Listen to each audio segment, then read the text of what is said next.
Assalamualaikum warahmatullahi wabarakatuh. Salam hormat Bapak Ibu guru, tenaga pendidik dan kependidikan, serta pelaku-pelaku pendidikan dimanapun berada.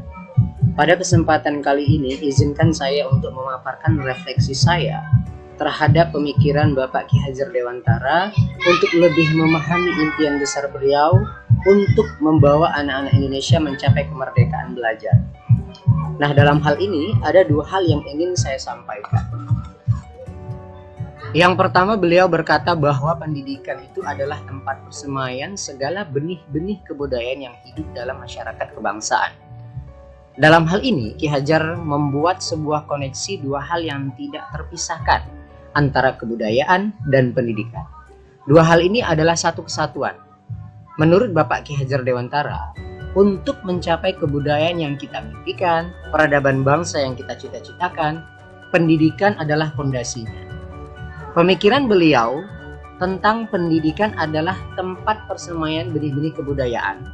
Dengan kata lain, pekerjaan yang kita lakukan di pendidikan itu bukan saja pekerjaan untuk menyuruh anak-anak bersekolah, ujian hasilnya baik, dan lain-lain. Tapi adalah pekerjaan untuk menjemput kebudayaan yang kita cita-citakan. Pekerjaan untuk membentuk peradaban. Jadi hal ini merupakan peran yang sangat penting antara kebudayaan dan pendidikan. Yang keduanya adalah satu ikatan yang tidak bisa dilepaskan. Yang kedua, inti dari filsafat pendidikan Ki Hajar Dewantara itu adalah perubahan.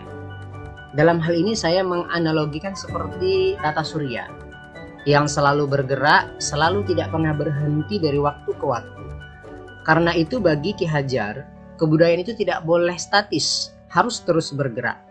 Dalam upaya pemeliharaan kebudayaan, bagi Ki Hajar Dewantara itu harus bergerak sesuai kodrat alam dan kodrat zamannya. Jika kebudayaan itu terisolasi, kebudayaan itu akan menuju kehancuran. Nah, pendidikan pun juga sama.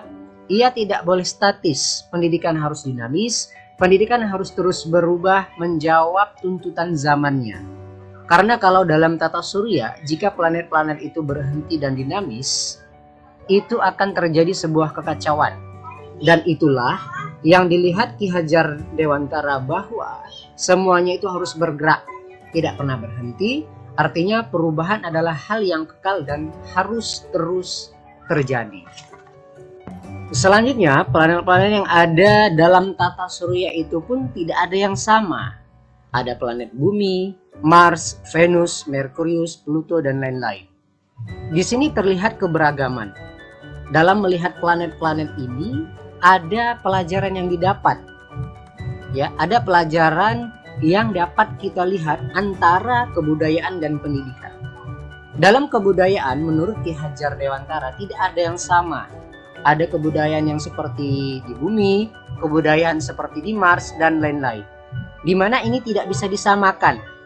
Ketika kita melakukan pertukaran kebudayaan, kita bukan untuk menyamakan kebudayaan itu, namun bagaimana kita bisa menguatkan identitas dari masing-masing kebudayaan itu.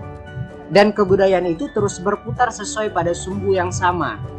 Nah, dalam filosofi Ki Hajar, sumbunya ini atau di mana semua planet itu bersumbu, itu adalah nilai-nilai kemanusiaan. Dan ini yang menjadi hal esensi dari semua kebudayaan dimanapun kebudayaan itu berada. Baik itu kebudayaan Indonesia yang beragam, begitupun kebudayaan dunia. Esensinya, menurut Ki Hajar adalah nilai-nilai kemanusiaan. Nah, pendidikan pun juga sama. Anak tidak pernah ada yang sama, bahkan anak kembar sekalipun tidak ada yang sama persis. Fitrah dari penciptaan Tuhan Yang Maha Kuasa itu adalah keberagaman. Menurut Ki Hajar, biarkanlah anak itu memiliki keunikannya sendiri-sendiri. Ibarat planet-planet tadi, mereka bergerak dengan kecepatannya sendiri-sendiri. Kalau kita lihat di tata surya, Merkurius itu bergerak sangat cepat, sementara planet-planet lain ada yang bergerak agak lambat berputarnya. Dan ini mereka berputar sesuai kecepatannya sendiri-sendiri, sesuai dengan orbitnya masing-masing. Masing-masing punya cerita di dalam planet yang berbeda-beda. Jadi tidak bisa dipaksakan Bumi itu harus seperti Merkurius, begitupun sebaliknya Merkurius harus seperti Mars, dan lain sebagainya. Semua ada orbitnya masing-masing. Semua bergerak pada sumbu yang sudah diatur dan berpatokan pada nilai-nilai yang sama, yakni nilai-nilai kemanusiaan.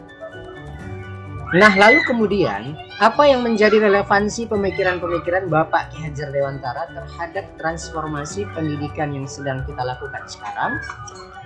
Filosofi Bapak Ki Hajar Dewantara adalah filosofi tentang perubahan. Dan dalam hal ini ada 3 kerangka perubahan menurut Bapak Ki Hajar Dewantara, yakni pertama kodrat keadaan, kedua prinsip perubahan, dan yang ketiga apa yang berubah. Filosofi yang pertama adalah kodrat keadaan. Dalam melakukan perubahan kita harus melihat kodrat keadaan yang terbagi menjadi 2, yakni kodrat alam dan kodrat zaman. Untuk kodrat alam adalah terkait dengan alam di mana tempat masyarakat itu berada. Seperti yang digambarkan Bapak Ki Hajar Dewantara, kalau alam daerah pertanian beda dengan daerah pegunungan atau pantai. Yang 2 musim beda dengan 4 musim, dan seterusnya. Ki Hajar bercerita bahwa kalau orang Belanda itu melihat orang Indonesia itu boros. Mengapa? Karena orang Indonesia itu alamnya sangat ramah sekali. Jadi tidak pernah berpikir untuk masa depan yang terlalu jauh karena alamnya selalu menyediakan. Lalu sebaliknya, orang Indonesia melihat orang Belanda itu pelit. Mengapa? Karena Belanda itu dibentuk oleh alamnya juga. Karena ia hidup di 4 musim, jadi harus berhemat karena ketika sedang musim dingin tidak bisa lagi tumbuh atau pertaniannya tidak lagi bergerak. Jadi ini merupakan kodrat alam yang membentuk sebuah kebiasaan atau kebudayaan masyarakat. Nah, yang kedua adalah kodrat zaman. Ini berarti bahwa walaupun alamnya sama, seperti di daerah Deli Serdang, Serdang Bedagai, Simalungun, Karo misalnya, tidak pernah sama dari waktu ke waktu. Medan pada tahun 1950 berbeda dengan Medan pada tahun 1990. Dan berbeda dengan Medan di tahun 2020, 2030, dan seterusnya. Masing-masing zaman itu memiliki tantangannya sendiri-sendiri. Pada saat ini, tantangan kita adalah bagaimana menjawab revolusi industri 4.0 dan sebagainya. Percepatan revolusi teknologi ini sangat luar biasa dan ini merupakan tantangan yang sedang kita hadapi. Lalu filosofi yang kedua adalah prinsip perubahan. Nah, di sini ada yang namanya asas trikon. Apa itu? Asas trikon itu mencakup pertama kontinuitas, konvergensi, dan konsentris. Pertama, kontinuitas. Dalam melakukan perubahan, Bapak Ki Hajar Dewantara, menurut beliau, kita harus melakukan sebuah dialog kritis dengan sejarah kita. Kita harus menjaga nilai utama dari masyarakat kita. Kita harus berakar pada identitas utama dari sebuah masyarakat. Jadi walaupun perubahan itu menjawab kodrat zaman, tapi nilai esensi budaya masyarakat itu harus tetap dipegang. Tapi juga harus ada dialog kritis hingga bisa terus berubah, jadi kontinuitas itu bisa terjaga dengan baik. Nah, yang kedua harus konvergensi. Maksudnya apa? Perubahan-perubahan yang kita lakukan itu harus menuju pada satu titik yang memperkuat nilai-nilai kemanusiaan. Jadi dalam konteks konvergensi ini, pendidikan itu harus memanusiakan dan memperkuat kemanusiaan kita. Yang ketiga adalah konsentris. Jadi walaupun menuju pada nilai-nilai yang sama, sumbu yang sama, tapi kita tetap harus menghargai kebudayaan yang ada. Karena kalau konsentris itu tadi ibarat planet-planet tadi, ia berputar sesuai dengan sumbunya, sesuai dengan orbitnya. Tidak bisa dicampurkan. Karena itu pendidikan harus menghargai keunikan. Dan karena itu pula pendidikan harus memerdekakan. Biarkan masing-masing berputar pada sumbunya, beredar sesuai orbitnya. Menurut Ki Hajar Dewantara, pendidikan itu ibarat petani. Petani itu bercocok tanam. Ia memiliki banyak bibit, ada bibit padi, bibit jagung, bibit cabai, dan lain-lain. Yang padi tumbuhkan ia sebagai padi. Jangan menanam padi berharap tumbuh menjadi jagung. Itu tidak akan pernah terjadi hal yang demikian. Dan jangan pula ilmu memelihara jagung disamakan dengan ilmu memelihara padi. Tidak jadi tumbuh kembang jagung tersebut. Jadi masing-masing itu sesuai dengan kodratnya. Dan itulah keragaman yang dihadapi pendidikan dalam konteks kehidupan sehari-hari. Lalu filosofi yang ketiga, apa yang berubah? Yang berubah di sini adalah budi pekerti. Maksudnya apa? Ada dua kata di sini, ada budi dan ada pekerti. Budi menurut bahasa Ki Hajar Dewantara ada 3 komponen. Cipta, rasa, karsa. Cipta itu artinya pikiran, rasa itu artinya perasaan, dan karsa artinya kemauan. Dan pekerti itu maksudnya adalah tenaga atau raga. Dalam filosofi pendidikan Ki Hajar Dewantara ini harus seimbang terjadinya perubahan-perubahan tersebut. Ada olah cipta menajamkan pikiran, ada olah rasa menghaluskan rasa, ada olah karsa memperkuat kemauan, dan olahraga menyehatkan jasmani. Sehingga pendidikan itu harus holistik, harus seimbang, tidak bisa timpang. Kalau pendidikan itu bisa kita lakukan seimbang, menurut pemikiran Ki Hajar, ini akan terjadi kesempurnaan. Budi pekerti yang membawa kita pada kebijaksanaan.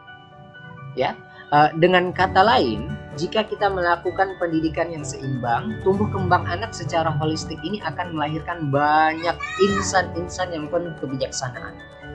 Sebaliknya, jika kita melakukan pendidikan dengan timpang, maka kita akan menciptakan masyarakat yang langka, bahkan mungkin hampa pada kebijaksanaan.